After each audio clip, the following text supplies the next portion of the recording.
Non veg खायच्या दिवशी भाकरीसोबत खायला ह्या पद्धतीने बनवलेली कोळंबी तवा मसाला असेल तर नक्कीच 2 भाकऱ्या जास्त खाल, कारण आज आपण बनवलेला कोळंबी तवा मसाला एवढा मस्त चमचमीत आणि चविष्ट लागतो की भूक नसताना सुद्धा 2 भाकऱ्या जास्त खाल। हा कोळंबी तवा मसाला बनवण्यासाठी आपण खोबऱ्याचं वाटण वापरलेलं नाहीये की जास्त तेलाचा सुद्धा वापर केलेला नाहीये। तसेच हा कोळंबी तवा मसाला आपण फक्त 15 मिनिटात बनवून घेतलाय। रेसिपी सुरू करण्याआधी जर तुम्ही विभाज घरगुती मेजवानी चॅनलला जर अजूनही सबस्क्राइब केलं नसेल तर पटकन सबस्क्राइब करा आणि बेल बटन प्रेस करा, म्हणजे तुम्हाला आमच्या अशाच नवीन व्हिडिओचे नोटिफिकेशन सर्वात आधी मिळतील। चला तर पटकन रेसिपीला सुरुवात करूया। कोळंबी तवा मसाला बनवण्यासाठी सर्वात आधी आपण 1 वाटी कोळंबी सालं काढून स्वच्छ धुवून घेतलेत आणि महत्त्वाचं म्हणजे ह्यामध्ये जे काळे धागे असतात ते सुद्धा काढून टाकलेत आणि मस्त फ्रेश आहे कोळंबी।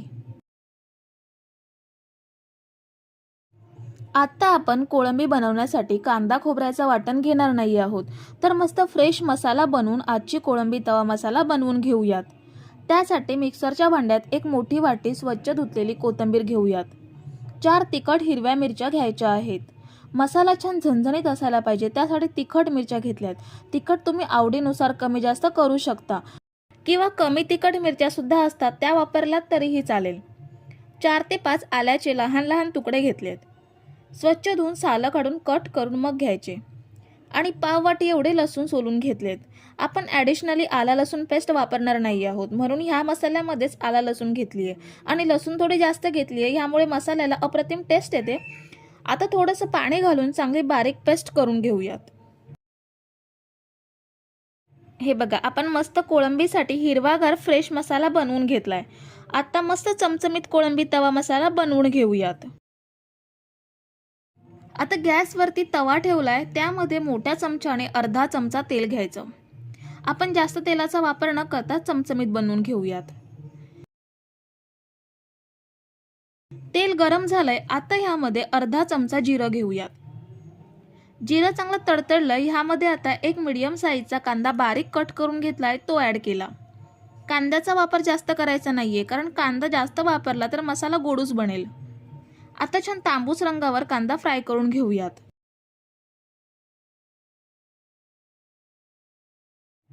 कांदा छान तांबूस रंगावर भाजला गेलाय, आता गॅसची फ्लेम स्लो करून मसाले भाजून घेऊयात। पाव चमचा हळद घेऊयात आणि 1 चमचा लाल तिखट। मिरच्या सुद्धा हिरवा मसाल्यामध्ये घेतलेल्या आहेत, त्याचा अंदाज घेऊन मसाला आवडीनुसार कमी जास्त घ्यायचा। आता अर्धा मिनिटे तेलावर छान परतून घेऊयात।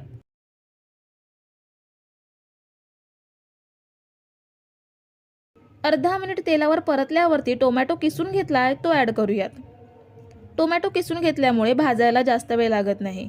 मसाल्यांसोबत टोमॅटो एकजीव केल्यावर टोमॅटोचं पाणी आटवून चांगला फ्राय करून घ्यायचा आहे।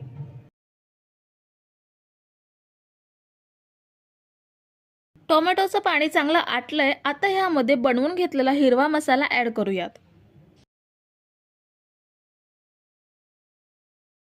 हिरवा मसाला टोमॅटो सोबत एकजीव करून साधारण मिनिटभर परतून घ्यायचा।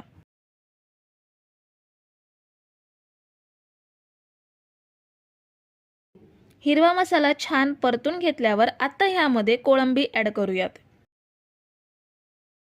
ह्यामध्ये आपण टोमॅटो वापरलाय तरीही थोडासा हिवसपणा कमी होण्यासाठी 4 ते 5 कोकम घेऊयात। कोकम ऐवजी तुम्ही आमचूर पावडरचा सुद्धा वापर करू शकता आणि चवीप्रमाणे मीठ ॲड करूयात। कोळंबी मसाल्यामध्ये छान मिक्स करून घेऊयात।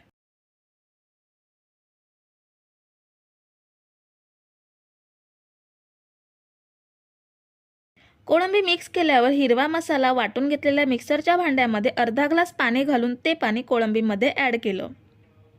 आपल्याला जास्त पाण्याचा वापर करायचा नाहीये, कारण कोळंबीला सुद्धा पाणी सुटतं, त्यामुळे एवढ्या पाण्यात कोळंबी छान शिजेल। पण जर तुम्हाला ग्रेव्ही पातळ हवी असेल तर अजून पाण्याचा वापर करू शकता। आता छान मिक्स केल्यावर झाकण लावून अधेमध्ये परतून 15 मिनिटे कोळंबी छान शिजवून घेऊयात। 15 मिनिटांनी झाकण काढूयात। कोळंबी मस्त शिजली आहे आणि आपल्याला जसं घट्ट पाहिजे तसंच एकदम परफेक्ट बनलंय। आता ह्यामध्ये थोडीशी बारीक चिरलेली कोथिंबीर वरून ॲड करूयात आणि मिक्स करून घेऊयात। हा बघा, आपला मस्त हिरव्या मसाल्यातील चमचमीत कोळंबी तवा मसाला तयार झालाय. आता सर्विंग प्लेटमध्ये काढून घेऊयात. तर मंडळी, रेसिपी कशी वाटली हे कमेंट करून नक्की सांगा. आणि रेसिपी आवडली असेल तर पटकन लाईक करा आणि तुमच्या मित्रमैत्रिणी तसेच फॅमिलीसोबत सुद्धा रेसिपी शेअर करू शकता. आणि महत्त्वाचं म्हणजे चॅनलला जर तुम्ही अजून सबस्क्राईब केलं नसेल तर पटकन सबस्क्राईब करा आणि बेल बटन प्रेस करून ऑलला क्लिक करा. म्हणजे अशाच छान छान आयडियाज आणि रेसिपीज तुम्हाला माझ्या चॅनलवरती पाहायला मिळतील. थँक्यू.